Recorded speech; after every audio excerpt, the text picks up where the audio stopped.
Hi, are you having difficulty in solving quadratic inequality? Now you've come to the right place. I'm Stevenson Velasco and this is Math Easy. Let's get to know the conditions applicable to this method. Condition number 1. A must be positive in the quadratic inequality.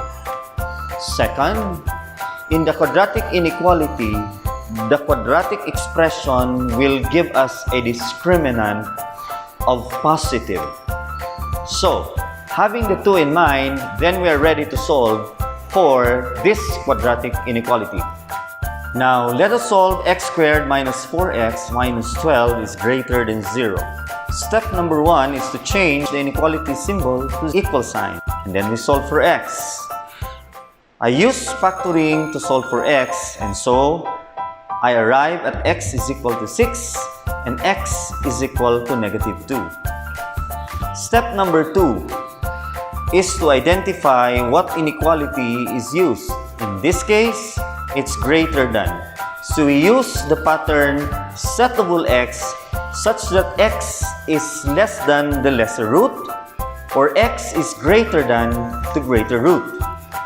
Since the roots are 6 and negative 2, then we substitute it to our pattern.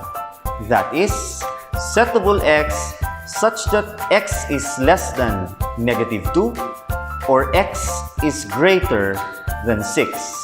This means that our solution, if seen in a number line, or for our inequality to be true, x must be greater than 6 or x must be less than negative 2.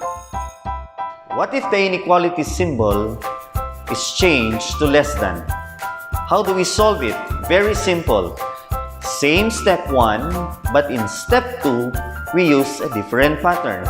And the pattern is settable x such that lesser root is less than x, less than the greater root. So in this case, since we know that the roots are 6 and negative 2, therefore, we substitute it to our pattern.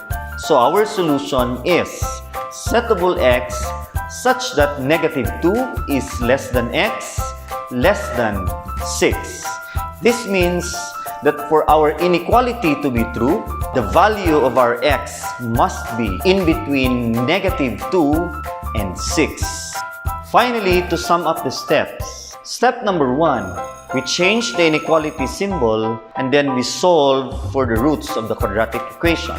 Step number 2, we determine the pattern according to the inequality used. If the inequality is greater than or equal to, then we use pattern number 1. If the inequality is less than or equal to, then we use pattern number 2.